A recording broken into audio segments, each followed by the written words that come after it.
Terima kasih sudah mampir di channel Andri ADJ. Sebelum atau sesudah mendengar kisah ini, silahkan bantu subscribe dulu, like, and comment, dan silahkan Anda simak sampai habis, jangan skip, karena cerita ini sangat bermanfaat untuk wawasan dan pengetahuan.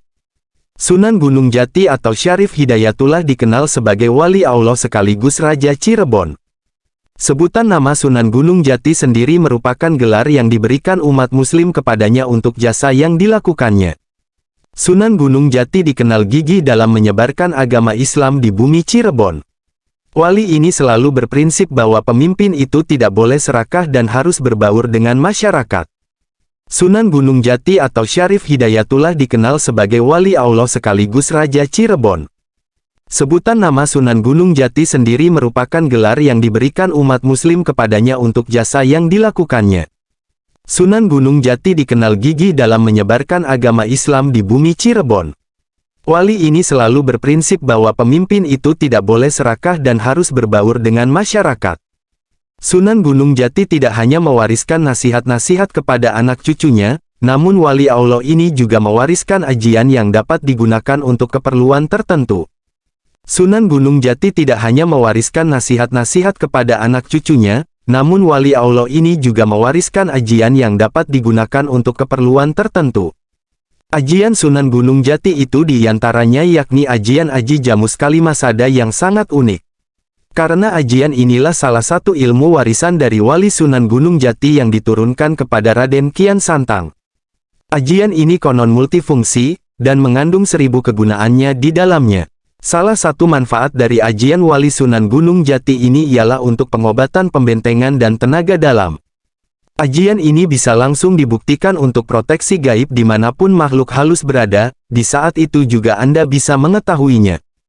Adapun cara mengamalkan ajian wali Sunan Gunung Jati ini yakni dengan membaca syahadat 3 kali, sholawat 3 kali, istighfar 3 kali, ayat kursi 3 kali, kemudian membaca, Ya Allah, Ya Abdul, Ya Jabar, Ya Sayyidina Abdul Qadir, ucapkan hadir 3x, tahan nafas.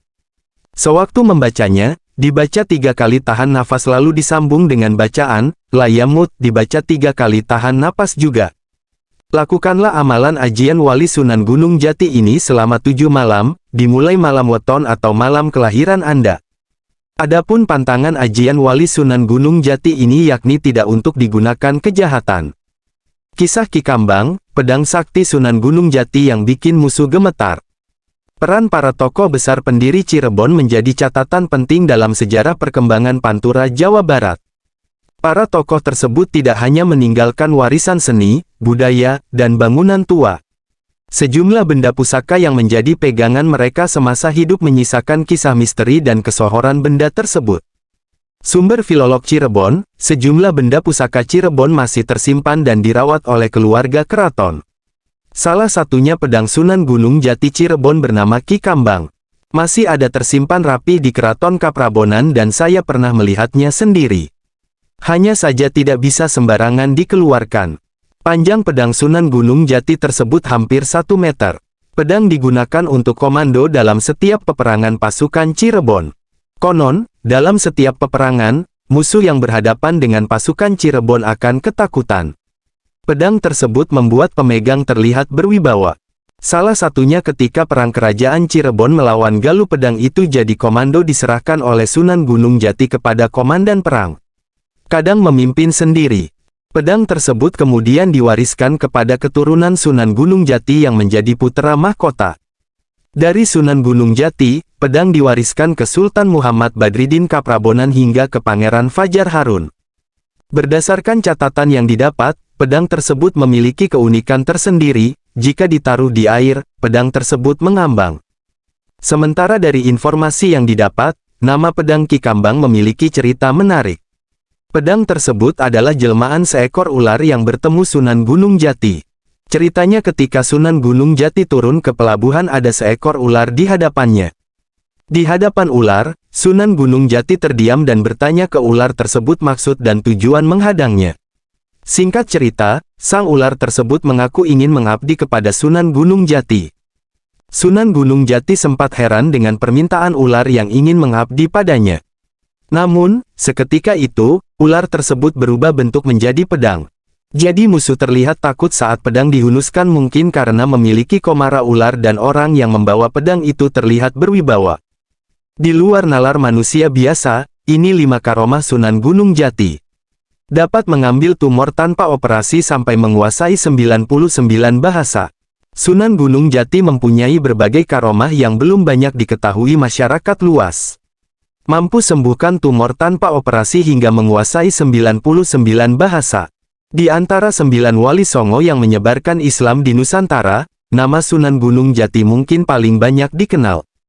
Ia merupakan salah satu wali songo yang mempunyai nama asli Syarif Hidayatullah.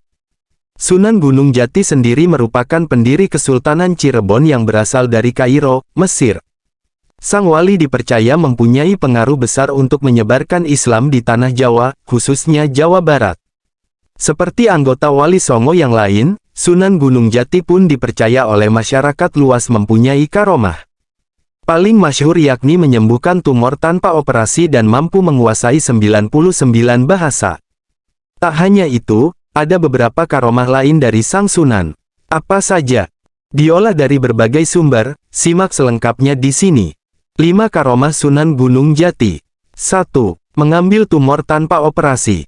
Melansir laman liputan6.com, filolog asal Cirebon Opan Rahman Hashim mengatakan, jika Sunan yang lahir pada tahun 1448 ini mempunyai banyak kehebatan berdasar naskah kuno Cirebon yang sudah dikumpulkan serta berhasil diterjemahkan. Cerita ini bermula dari sepasang suami dan istri yang mempersoalkan mengenai perut istrinya yang membesar. Suaminya yakin kalau perut yang membesar itu hamil, tapi istri tidak yakin. Akhirnya, pasangan tersebut menemui Sunan Gunung Jati untuk memastikan isi dalam perut si ibu. Dan ternyata saat diperiksa bukan kandungan, melainkan penyakit tumor. Menggunakan kesaktiannya Sunan Gunung Jati pun mengambil tumor si ibu setelah dipastikan perut yang membesar itu bukan janin, tutur Opan. 2. Menguasai 99 bahasa. Mengutip laman historyofcirebon.id, salah satu wali songo ini konon mampu menguasai 99 bahasa. Tidak hanya bahasa dunia, tapi bahasa lokal di beberapa daerah Indonesia.